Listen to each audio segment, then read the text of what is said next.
Selamat pagi semuanya. Assalamualaikum warahmatullahi wabarakatuh. Selamat datang di MKU Bahasa Indonesia. Kali ini bersama saya, Ibu Purota Ayunaina. Hari ini kita akan belajar mengenai bab pertama di MKU Bahasa Indonesia ini, yaitu berkenaan dengan hakikat bahasa Indonesia. Nah, pasti Anda sudah tidak asing lagi ya dengan bahasa Indonesia, karena saya yakin Anda sudah menggunakan bahasa Indonesia ini setiap hari ya. Bahkan mungkin Anda bertanya-tanya, saking ahlinya ya, kenapa kok saya masih harus belajar MKU Bahasa Indonesia, padahal saya sudah bisa menggunakan bahasa Indonesia. Nah, jadi yang akan kita pelajari dalam bab 1 ini adalah mengenai 3 hal ya. Yang pertama adalah sejarah bahasa Indonesia, yang kedua adalah kedudukan dan fungsi bahasa Indonesia, kemudian yang ketiga adalah penggunaan bahasa Indonesia yang baik dan benar. Untuk subbab yang pertama dan kedua akan kita pelajari dalam pertemuan pertama hari ini, kemudian pada subbab yang ketiga itu akan kita pelajari pada pertemuan kedua dan ketiga. Baik, teman-teman, mari kita mulai belajar ya. Kita akan mulai dari belajar bahasa Indonesia itu tidak hanya sekedar belajar bahasa, ya. Jadi ada sebuah pepatah yang mengatakan bahwa sebuah bangsa itu dikenal karena budayanya. Nah, jadi ketika seseorang itu belajar bahasa, ya, tidak hanya sekedar belajar mengenai isi bahasanya saja, tetapi kita juga harus memahami atau mempelajari budayanya juga, begitu. Nah, berkaitan dengan bahasa Indonesia ini, ya, ternyata banyak sekali ya penggunaan bahasa Indonesia atau fenomena-fenomena yang ada di sekitar kita itu masih sering menggunakan bahasa Indonesia yang salah. Padahal seperti tadi yang sudah saya katakan di awal bahwa bahasa Indonesia itu sudah menjadi bahasa sehari-hari Anda ya. Anda sudah ahli menggunakan bahasa Indonesia, tetapi ternyata ahlinya di sini belum tentu benar begitu ya. Ini beberapa contoh yang saya tangkap di sekitar kita ya. Jadi misalnya ini penulisan apotik ya menggunakan huruf I seharusnya apotek menggunakan E ya. Kemudian di kontrakan seharusnya penulisan D dan K ini harusnya digabung ya. Kemudian ini lagi ya, buang sampah sembarangan didenda. RP spasi 500 titik ya 000. Nah, ini didenda harusnya digabung juga. Kemudian penulisan RP ya tidak dipisahkan dengan spasi. Nah, hal-hal seperti ini sepertinya ini ya sering kita jumpai gitu. Bahkan ini ya contoh yang berikutnya kini tersedia pulsa elektronik ya, tidak menggunakan K tetapi menggunakan C. Seolah-olah keren menggunakan seperti ini padahal ini salah ya. Nah, jadi harus bagaimana ya, kita dalam penggunaan bahasa Indonesia itu harus bagaimana. Jadi kalau misalnya kita menilik ya teman-teman ya, menilik mengenai sejarah bahasa Indonesia. Jadi bahasa Indonesia itu lahir ya secara resmi itu kan sejak merdeka. Nah, tapi sebetulnya kalau kita melihat bahwa kedudukan bahasa Indonesia itu adalah sebagai bahasa nasional dan juga sebagai bahasa negara. Sebagai bahasa nasional, bahasa Indonesia itu lahir pada Sumpah Pemuda. Ya, masih ingat Sumpah Pemuda? Sumpah Pemuda ini dulu pada tanggal 28 Oktober 1928. Nah, ketika dulu proses Sumpah Pemuda ya, kemudian para pemuda ini berkumpul di satu tempat, pemuda dari seluruh Indonesia merumuskan kita harus menggunakan bahasa satu begitu ya. Kita harus bersatu untuk memerdekakan Indonesia. Nah, kemudian dari kongres itu terbentuk Sumpah Pemuda ya, yang salah satunya adalah menjunjung bahasa persatuan yaitu bahasa Indonesia.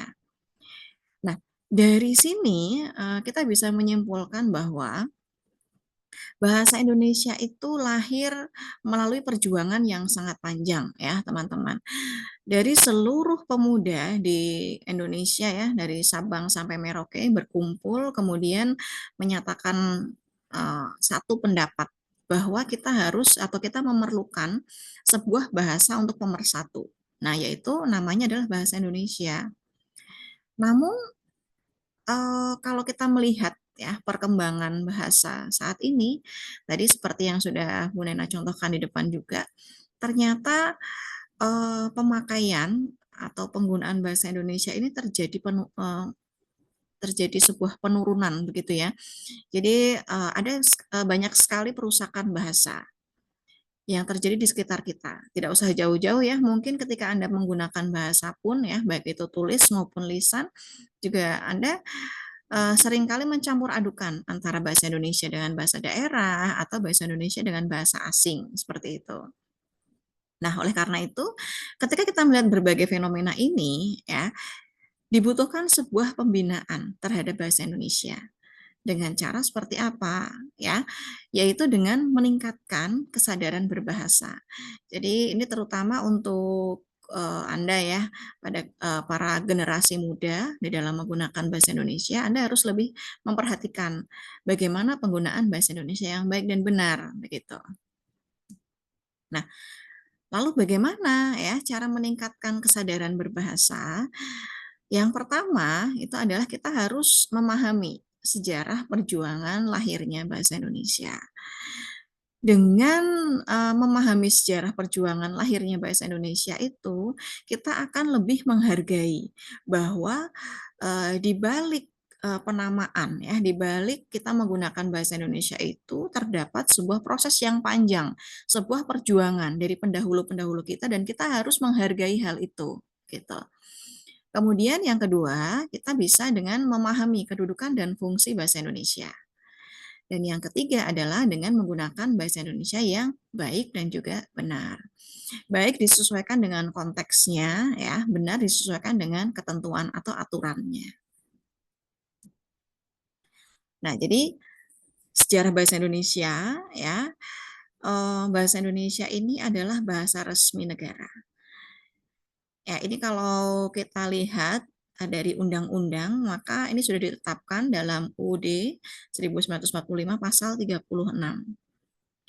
Jadi kalau kita lihat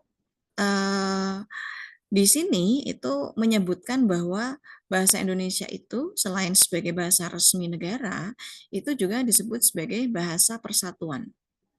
Ini tadi kalau kita lihat di depan tadi ya, bahwa ini menjadi salah satu dari butir Sumpah Pemuda yang sudah ditetapkan pada tanggal 28 Oktober 1928. Bahasa Indonesia ini diresmikan menjadi bahasa resmi itu ketika ini ya setelah proklamasi kemerdekaan, tepatnya sehari sesudahnya bersamaan dengan mulai berlakunya konstitusi. Jadi undang-undang itu kan dibuatnya atau diresmikan pada 18 Agustus 1945 begitu ya. Jadi kalau sebagai bahasa nasional lahirnya itu adalah 28 Oktober 1928. Tapi kalau sebagai bahasa resmi, nah ini ya, sebagai bahasa negara, nah itu setelah konstitusi ya, jadi setelah merdeka. Nah, bahasa Indonesia ini berasal dari bahasa Melayu. Nah, ini utamanya adalah Melayu Riau ya. Mungkin ada teman-teman yang dari Riau juga ini. Jadi bahasa Indonesia ini merupakan salah satu dari ragam bahasa Melayu, yaitu bahasa Melayu Riau. Ini berasal dari Provinsi Kepulauan Riau. Jadi kenapa kok kita itu menggunakan bahasa Melayu begitu ya? Kenapa bukan bahasa yang lain? Jadi kalau misalnya kita menilik dari pengguna ya, jumlah pengguna bahasa daerah terbanyak itu kan memang bahasa Jawa ya. Tetapi kalau kita melihat ada plus minus ya, memang banyak digunakan. Tetapi ternyata bahasa Jawa ini ada semacam tingkatan begitu ya. Jadi kalau kita berbicara dalam bahasa Jawa itu kan ketika berbicara dengan teman mungkin berbeda ketika berbicara dengan orang tua. Jadi ada tingkatan ngoko, kromo kan seperti itu ya. Kalau dalam bahasa Riau itu tidak ada. Nah, jadi mengapa kita menggunakan bahasa Melayu gitu ya? Jadi ada beberapa alasan yang kemudian menjadi pertimbangan para pemuda saat itu. Jadi yang pertama adalah Bahasa Melayu ini dipakai karena bahasa Melayu ini sudah menjadi lingua franca. Lingua franca itu artinya adalah bahasa sehari-hari, bahasa komunikasi, seperti itu ya, bahasa pergaulan masyarakat Indonesia pada waktu itu. Jadi kalau misalnya kita melihat atau menilik sejarah, dulu di kawasan Nusantara itu merupakan salah satu dari bagian jalur perdagangan, ya, jalur perdagangan. Jadi mulai dari India, Gujarat, Arab, Persia, bahkan Eropa itu singgahnya adalah di Semenanjung Melayu, begitu ya, di Semenanjung Melayu ini sebagai tempat singgah. Juga ada tempat jual beli ini ya, kalau dulu Indonesia itu terkenal dengan rempah-rempah. Nah, ketika ada perdagangan inilah gitu ya, itu kemudian terjadi proses komunikasi. Nah, proses komunikasinya itu menggunakan bahasa Melayu, sehingga secara tidak langsung bahasa Melayu ini sudah mulai dikenal oleh seluruh masyarakat, baik dari Sabang sampai dengan Merauke, seperti itu. Nih, jadi yang pertama adalah lingua franca atau bahasa sehari-hari, bahasa komunikasi dan sudah dikenal oleh seluruh masyarakat. Kemudian yang kedua adalah mengapa menggunakan bahasa Melayu? Karena sederhana ya. Jadi struktur bahasa di dalam bahasa Melayu itu sederhana, tidak seperti dalam bahasa Jawa. Tadi kalau saya mengatakan bahwa dalam bahasa Jawa itu tadi ada tingkatan-tingkatan seperti itu. Nah, sedangkan di dalam bahasa Melayu ini tidak ada tingkatan-tingkatan. Jadi cenderung mudah dipahami gitu ya. Kemudian berikutnya adalah pemakai bahasa daerah lainnya, jadi baik dari bahasa Jawa, mungkin dari Kalimantan, kemudian Indonesia Timur, itu semuanya itu mau menerima.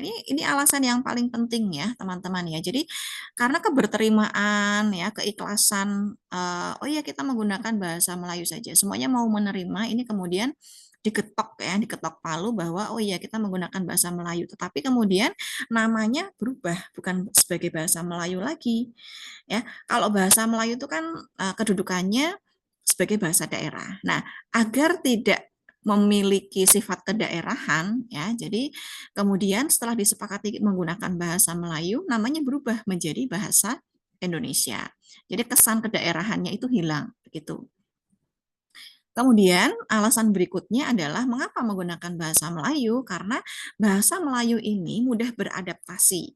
Ya, jadi mudah beradaptasi di sini diartikan bahwa bahasa Melayu ini sifatnya terbuka, mau menerima gitu ya, mau menerima bahasa-bahasa lain di luar bahasa Melayu. Jadi misalnya ya, kalau misalnya kita saat ini belajar bahasa Indonesia, pasti ucapan-ucapan ataupun kosakata-kosakatanya itu berbeda dengan bahasa Melayu pada tahun atau bahasa Melayu asli yang masih sekarang dipakai di Riau pasti berbeda ya ungkapannya. Tidak seperti yang diungkapkan oleh Ipin Upin juga gitu ya. Kenapa? Ya ini karena bahasa Melayu ini mudah beradaptasi dan mudah berkembang. Dan ketika ada kosakata-kosakata asing gitu ya, yang kemudian belum ada di dalam bahasa Melayu ini bisa menyerap kosakata asing. Jadi misalnya saat ini kan kita mengenal banyak sekali kosakata ya. Jadi misalnya bank, kemudian aktif, efektif, efisien, gizi, vitamin dan seterusnya. Itu kan merupakan kita menyerap ya, itu bahasa serapan dari bahasa asing kemudian diserap ke dalam bahasa Indonesia. Nah, kemudian kalau kita belajar mengenai bahasa Indonesia ini ya, jadi bahasa Indonesia ini dibagi menjadi dua kedudukannya. Nah, kedudukan yang pertama adalah kedudukan bahasa Indonesia sebagai bahasa nasional. Dan kedudukan yang kedua adalah bahasa Indonesia sebagai bahasa negara. Nah, sebagai bahasa nasional ini, bahasa Indonesia itu memiliki beberapa fungsi. Yang pertama adalah lambang kebanggaan nasional. Jadi bagaimana kemudian kita itu harus berbangga dan memiliki kebanggaan ketika kita menggunakan bahasa nasional atau bahasa Indonesia. Kemudian yang kedua adalah lambang identitas nasional. Jadi ketika Anda berbicara menggunakan bahasa Indonesia, maka Anda akan dikenal sebagai orang Indonesia. Jadi misalnya ketika pidato kenegaraan ya, maka Presiden Republik Indonesia itu akan berpidato menggunakan bahasa Indonesia, menyatakan bahwa oh saya orang Indonesia, saya menggunakan bahasa Indonesia, begitu. Kemudian fungsi yang ketiga adalah sebagai alat penghubung antar daerah. Nah, ini misalnya Anda bertemu dengan teman-teman Anda dari luar daerah yang mungkin tidak bisa menggunakan bahasa daerah Anda, misalnya dari teman-teman Jawa Barat, kuliah di Semarang, ketemu dengan teman-teman di Jawa Tengah, komunikasi agar sama-sama mudah memahami menggunakan bahasa Indonesia. Kemudian fungsi yang berikutnya adalah sebagai alat pemersatu. Ya, alat pemersatu di seluruh Nusantara ya, di seluruh Indonesia menggunakan bahasa Indonesia. Kemudian kedudukan yang kedua adalah sebagai bahasa negara. Nah, sebagai bahasa negara ini, bahasa Indonesia itu memiliki beberapa fungsi. Yang pertama adalah sebagai bahasa resmi kenegaraan. Artinya bahwa seluruh urusan kenegaraan ya itu harus menggunakan bahasa Indonesia. Surat menyurat, kemudian buku ya, itu harus digunakan bahasa Indonesia. Lalu tadi juga dalam urusan kenegaraan, Presiden Republik Indonesia ketika berpidato juga harus menggunakan bahasa Indonesia. Kemudian yang kedua, fungsinya adalah sebagai pengantar dalam dunia pendidikan. Jadi di dalam proses belajar mengajar di seluruh Indonesia itu harus menggunakan bahasa Indonesia. Bagaimana kalau ada kemudian peserta didik yang tidak memahami bahasa Indonesia ya? Boleh menggunakan bahasa daerah sebagai bantuan ya, boleh menggunakan bahasa daerah di kelas-kelas awal sebagai bantuan untuk memahami ilmu pengetahuan. Kemudian yang ketiga, fungsinya adalah sebagai alat penghubung resmi negara ya. Alat penghubung resmi ini ya antar daerah tadi ya, teman-teman ya. Daerah satu dengan daerah yang lainnya ketika berhubungan menggunakan bahasa Indonesia. Kemudian yang keempat adalah sebagai alat pengembang ilmu pengetahuan. Jadi segala bentuk ilmu pengetahuan yang disebarkan di Indonesia itu harus disebarkan menggunakan bahasa Indonesia. Baik, ini adalah sejarah, kedudukan, dan fungsi dari bahasa Indonesia. Berikutnya, silahkan Anda itu bisa membuat rangkuman pokok-pokok peristiwa lahirnya bahasa Indonesia ya. Jadi dalam lahirnya bahasa Indonesia itu ada peristiwa pokok apa saja, nanti silahkan Anda cari dan rangkum. Kemudian coba Anda sebutkan fungsi bahasa Indonesia sebagai bahasa negara beserta contohnya. Jadi fungsi yang pertama sebagai apa, kemudian contohnya itu ya dalam kehidupan sehari-hari. Kemudian yang ketiga, sebutkan fungsi bahasa Indonesia sebagai bahasa nasional, ya, lalu berikan contohnya. Baik, terima kasih. Demikian sedikit penjelasan dari saya untuk pertemuan pertama ini. Sampai bertemu dalam pertemuan berikutnya. Saya akhiri. Wassalamualaikum warahmatullahi wabarakatuh.